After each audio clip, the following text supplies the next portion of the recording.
Welcome back to Piers Morgan Uncensored. Well, now an interview with a giant of world sport, an even bigger giant of world politics. Imran Khan was one of the finest cricketers on the planet. Over 10 years as captain of Pakistan, he became the nation's hero. And then later, sensationally, its prime minister. But he was deposed after losing an acrimonious confidence vote in April. So I began by asking for his verdict on the British Prime Minister, who, of course, has just about survived his. I keep telling our people in Pakistan that this would not even have made news here.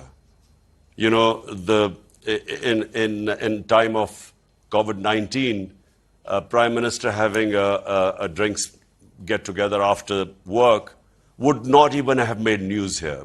Because we also, unlike the rest of the world, we also had to cope with COVID-19 and all the restrictions. So, you know, here people can't understand what's going on, but I understand, and in one way, this is one thing which I feel that the reason why British parliamentary system works, whereas apart from non-Anglo-Saxon countries, it doesn't work because of the very high level of moral standards you expect from your leadership. Unfortunately, it doesn't work in other countries where they do not have the level of moral standards that you expect from your parliamentarians. Right. I mean, I think the issue here really is not about partying. It's about the hypocrisy and double standard of a prime minister who himself was fined by the police for breaking his own lockdown rules. And over 80 of his own Downing Street staff were also fined by the police. And it's the brazen double standard of a group of people that were ordering the British public not to even go and see dying relatives, dying from COVID in hospital. They couldn't do that. And at the same time, the people making those very draconian rules were brazenly breaking them themselves. I think that's the issue. What stood out in Britain was the high level, I repeat, of moral standards you expect from your leadership. In Pakistan, the vote of no confidence against me, which took place, the whole country knew that the going rate to buy my parliamentarians was $1 million.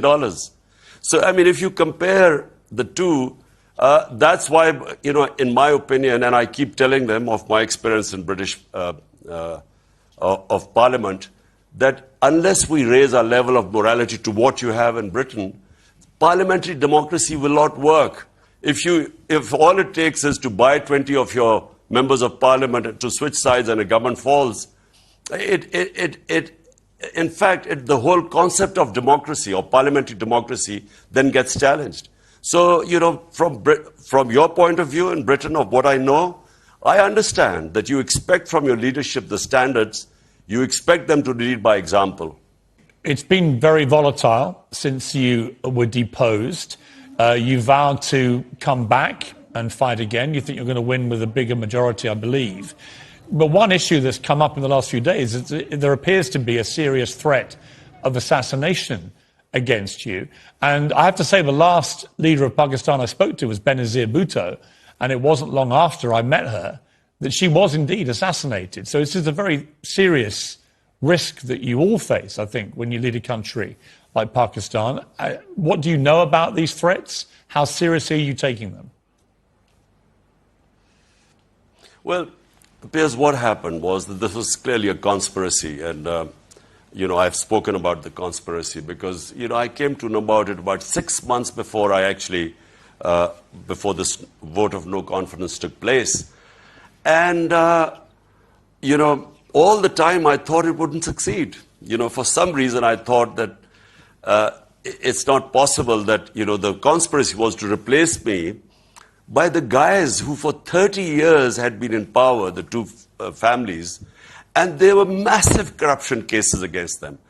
60% of the cabinet that has replaced me is on bail of billions of rupees of corruption cases. So my mind just wouldn't accept that. Would it be possible to replace our government, which had finally recovered from all the 2 years of crises and was on the way up? I just didn't think it would be replaced by these criminals.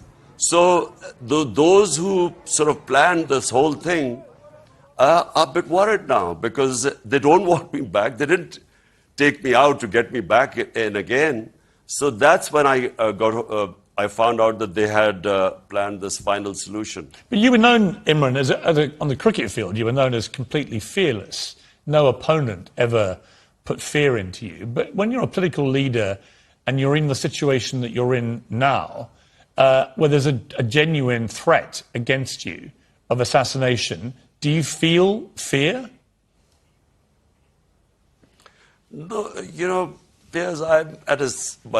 when I entered politics, I actually had conquered my fear of dying. Otherwise, I would not have entered politics, because I came in to stand up against the entire status quo. I came to fight corruption. Today, the entire political spectrum, 16 parties on one side and I'm on the other side.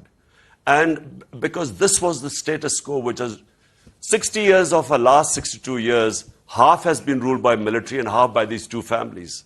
So I came to fight these two families.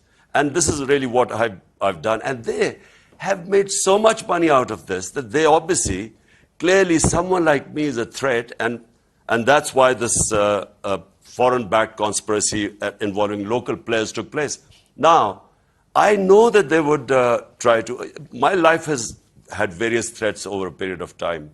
But this time, I found out about this conspiracy, so I went public. The reason, I have no fear of dying, but it was important to let those guys who were planning, to let them know that I know. Right. It was actually, in a way, a form of protection. Welcome back. Well, Russian forces began mercilessly shelling Ukraine on February the 24th, the day that President Putin launched his full-scale invasion. But hours later, Imran Khan shook his hand and sat down for talks in the Kremlin. How does he justify that? Does he now regret it? I promise you, I had no idea. I arrived the night before. I was only there for one night. Next morning when I wake up, I discover that this Ukraine adventure had started. Now, it was, we discussed amongst ourselves. We realized that there was very poor timing. But at the same time, we realized that it was extremely important for the 220 million people of Pakistan that we actually get these. I mean, I understand that. I understand. I completely understand that you didn't know before you made the trip. I guess the criticism, which may be legitimate, is that once you knew what he'd done, to then stay there and still go through with the meetings that you had planned, sent the world a message that you were not that upset by what he was doing in Ukraine. Countries like us, you know, who have huge populations, and we have, 100 million people who are vulnerable right now.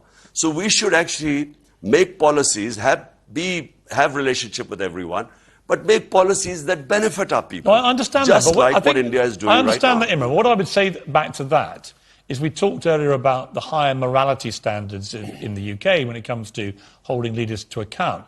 I simply would say I don't criticise you for having planned a trip to Moscow, but I think there is legitimate criticism that once you knew what he had done, it illegally invaded a sovereign democratic country. Did your moral instinct not tell you that it would be wrong to stay there, that you should have just got straight out of there?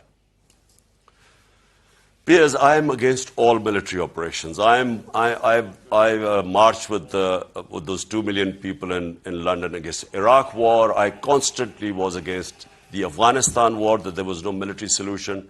I do not believe what Putin has done of trying to find a military solution in Ukraine. I always believe these are miscalculations. They cause a lot of hardship. And I did give a statement when I was in Moscow that military actions are not a solution. Unfortunately, we were left at the time was either we then, and by the way, the meeting was more or less an hour before when we discovered that they had invaded Ukraine. It was a question of 1 hour in between to decide whether we abandon the trip or have the meeting with Putin. And so eventually we decided that, look, at this stage, we will fall between two stools. With Russia, we will break all relationship, leaving at this juncture.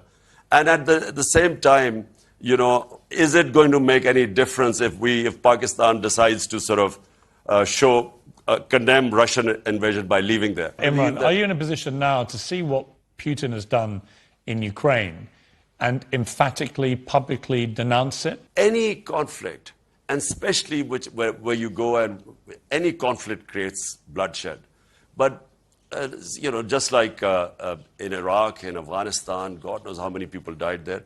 And similarly in Ukraine, going into Ukraine, the sort of what we are saying right now, I'm sure that if President Putin realized what was happening right now, he wouldn't have started this. But do you personally condemn the war in Ukraine now, knowing what you've seen in the last 3 months? Piers, let me just say one thing. I am basically against all operations. So if you want to ask me a question, do I condemn what is happening in what happened in Iraq? I thought it was wrong, and I would condemn that. Afghanistan, U.S. going in and then staying. Okay, once they got decimated Al-Qaeda in the first year, what was the purpose of staying there for the next 19 years? So it was a useless war. And yes, if I would advising President Putin, I would not have gone there. And yes, a war that creates bloodshed, and which it is, and collateral damage and civilians, yes. Let me ask you about Afghanistan, because from the moment the Americans led the rather dramatic and chaotic, and many think disastrous, overnight pullout from Afghanistan of its forces, it seems the Taliban have basically wrestled back control of the country at record speed and are now going back to running the country how the Taliban did before, notably with severe oppression of women in Afghanistan. What is your view of that? Because you've been broadly supportive, I think, of the Taliban being able to run the country again, but are you supportive of the way they treat women there? Let the people of Afghanistan decide which way they will go. They're strong people. Afghan women are strong. In my opinion, given a chance, you will see them asserting their rights. But the last thing we should do is try to interfere in people with the Afghan government. They're very proud people. I know from experience that at any hint of outside interference in their any country interfering in their way of life, they're very defensive about it. I want to take you back to the late 70s, the early 80s, to the genteel world of cricket, where you were a champion cricketer, you were a handsome playboy on the British social scene with a number of girlfriends to make all of us jealous. Life was a lot easier for you then, a lot more fun, a lot more carefree.